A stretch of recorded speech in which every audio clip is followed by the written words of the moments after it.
G'day, and welcome to the AHDC podcast series, Health Design on the Go. I'm your host, David Cummins, and today we're speaking to Andy Bradley, who is one of the newest members of the AHDC committee.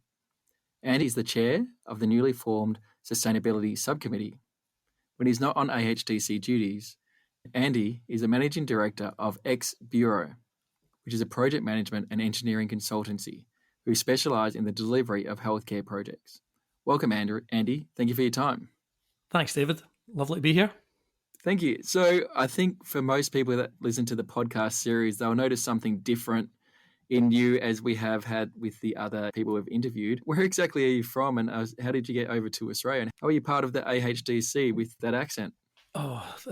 So obviously I'm from Scotland. For those familiar with Scotland, I'm from a sunny little suburb called Glasgow. So yeah, moved over to Australia around about 12 years ago, and yeah, living out in Cleveland and sunny Brisbane.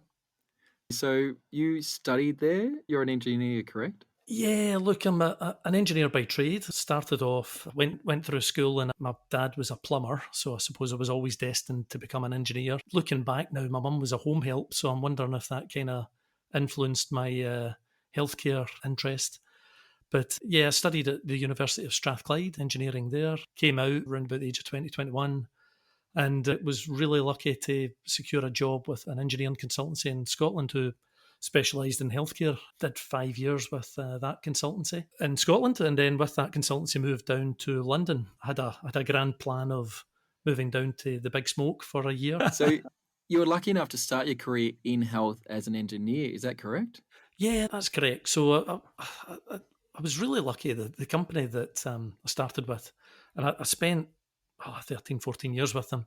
So like one of the last jobs I did in the UK, in Scotland before I moved to London, was the new Edinburgh Royal Infirmary. It was quite interesting because that was the first PFI project that was built in the UK. So, you know, I kind of cut my teeth into that, spent 2 or 3 years doing that project, and then moved south. For those that don't know, what's PHFI? PFI is the public finance, very similar to PPP. So was that where you started to get an interest in sustainability? Yeah, well, the PFI model, and we're talking, this is 18, 19 years ago. The PFI model back then actually had some really quite stringent targets. And even then, back in the UK, we were focusing on the carbon footprint of the buildings, not just healthcare, but any public buildings. So that was where legislation really forced the industry to react. And over the next 10, 12 years in the UK, the screw got tightened, and it was all driven by legislation. Yeah, I totally agree. The research shows that the carbon footprint of Australian healthcare is about 7%, yet in the UK it's about 2.8, with a global average of 3.5. I think it was you actually that highlighted to me when the EU actually did bring in that legislation. Do you think that would ever happen in Australia? Because we seem to be a good 10, 20, even 30 years behind, especially in healthcare, behind the UK, Scandinavia, Canada, when it comes to legislation behind construction and building and life cycle carbon footprint. I think we're probably not as far behind in general construction and construction techniques and methodology. In terms of carbon and being brave about how we tackle it, yeah, we are quite behind. Having said that, there are huge strides being made at the moment, and you know, there's a lot of talk at the moment about the all-electric hospital and how we push towards an all-electric environment within healthcare in Australia. However, fundamentally, most of the electricity in Australia is still produced by coal, so there is a real challenge there. And in terms of how we enforce it, how we really make that step change, I think it has to come with legislation. I suppose for Australia, being the lucky country that we are, we've always been able to essentially fund our own healthcare. Even the PPP model here, it's a blended model, whereas in the UK, the model for PFI or PPP, it was completely handed over to the private sector, and it was just a single unitary payment, including staff. So there was much more scope for the government to pass on the operational costs, the operational carbon footprint, all the operational stuff associated with the hospital, pass it straight over to the private sector. Yeah, I totally agree. But there does seem to be, especially in the healthcare industry, this huge resistance towards change, especially when it does come to sustainability. For example, if you require more sustainability initiatives, you have to lose scope. It costs more money. What do you think Australia is doing wrong, or could I say, could enhance to do to help our healthcare sustainability carbon footprint? I, I think it's actually coming, to be honest. Like we're involved in probably 5 or 6 projects just now that there is a sustainability charter. The thing that will accelerate that most is fuel prices. As the fuel prices go up and the payback periods come down, I think you'll see then that the whole appetite for sustainable solutions will really kick in. However, that will have to be driven by the public sector. It won't be done by the private sector. No, I totally agree. It must have been quite a shock. I've spoken to a few UK based builders and project managers who have worked in the UK who come over to Australia and just are gobsmacked by some of the initiatives that we don't actually take on board. How did you find that transition from working, in quite a strong environment, especially in the UK, to coming to Australia where those initiatives, especially 20 years ago, weren't really talked about as much?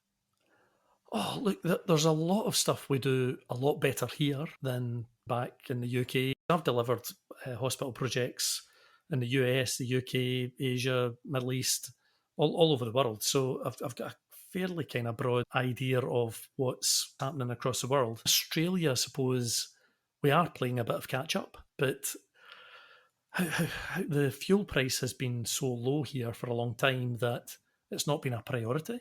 The priority probably has been building new facilities. Yeah, it is a shock to the system when you arrive. This we're talking 10, 12 years ago. You look at the construction code and the Section J and you compare it to other construction and sustainability codes around about the world. It was at the time a lot easier to comply. The gap is reducing, but probably not quickly enough. To me, the only way that gap will close and we will catch up with the sort of northern European countries is we make legislative changes. There'll be 2 things. It'll be legislation and fuel price increase. Yeah, I do agree with that. So over your career, which is, as you said, spanned almost every continent in the world, what would be some of your career highlights that I suppose your greatest and proudest achievements? Probably the highlights would be, finishing the Queen Elizabeth Hospital in Birmingham. It was a 1,300 bed, 32 theatres, massive live university hospital.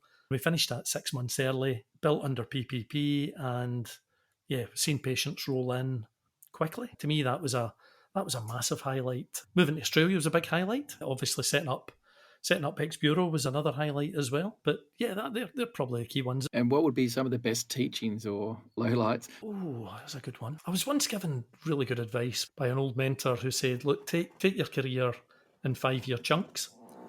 Looking back, I probably have made changes every 5-6 years. I think now more than ever, people are looking at portfolio careers, or people are looking for a different way of living and blending their work life. In terms of low light, to be honest, I moved to London as quite a young man, 21, 22 years old, and it was a hard old time. You move into a big city and you're on your own as a young lad from Glasgow, and you get lonely. That was probably the lowest point. So no real career lowlights, but lifestyle lowlights. So throughout your career, what have been some of the major changes you've discovered and I suppose been part of that change, especially as an engineer and a project management on the forefront of all these major projects? Oh, look, I started back in the mid-90s, and the construction industry in the UK was very adversarial. Over the sort of next 10, 15 years in the UK, I've seen a massive change from an adversarial model to a real collaborative model. And the outcomes for the end user, the big surprise was moving over to Australia in 2011. I went back to this crazy adversarial model, and the way that we attacked buildings then and projects then was Yeah, I felt as if I'd went back 10 years in terms of the way that the industry worked, and it was a very them and us, and a lack of trust, and a lack of collaboration between the client, the consultants, and the contracting team. Moving forward 10 years now, I'm beginning to see more collaboration, and that's been driven by some of the really large contractor developers. That to me would be the one thing that I think we need to really still get to here, is a more collaborative, collegiate approach to construction in Australia. Yeah, I totally agree. Getting back to your sustainability background, you're now chair of the Australian Health Sustainability Committee, which is a subcommittee of the Australian Health Design Council. Do you mind just telling us a little bit more about that? So the committee, we've brought together one wonderful group of very big characters, very wide experience, a wide range of experience. We have people from the clean energy finance sector. We have people from large international consultancies. We have people from massive contracting companies. We have architects, we have engineers, we have project managers. What would I like to achieve? I would like to see us looking at getting some kind of means of bringing in some legislation into the industry, and that might be a soft measure of education, and then introducing it to the Oz health facility guidelines and bringing it in that way, then almost by osmosis getting it introduced to the NCC. The longer term plan for me, I suppose, would be to see us helping in some little way to change the legislation, or at least help move those that are writing the legislation to feel compelled to change it. Yeah, I certainly do think we will be part of that change. We've only got a few minutes left. Just before we go, do you have any take-home messages or words of encouragement for people that do want to get involved and actually be part of that change as well? Yeah, look, one of the big frustrations is when people get involved in healthcare design, they always default back to the guidelines. And this isn't just in Australia. This could be in the US, Northern Europe, it's certainly happening in Singapore. People go back to the guidelines. To me, as a project manager or former engineer or a designer of hospitals, I want to see people push the guidelines. To me, the guidelines are the minimum. They're the absolute minimum. Yeah, I totally agree, especially when it comes down to the operations. And you talked to earlier the actual life cycle of the hospital, which is approximately about 50 years. And final question, what does the future look like for health design or health sustainability for you? For me, I would like to see health design and the guidelines that people are focused on at the moment. Health design really looking at the changes in model of care that are coming.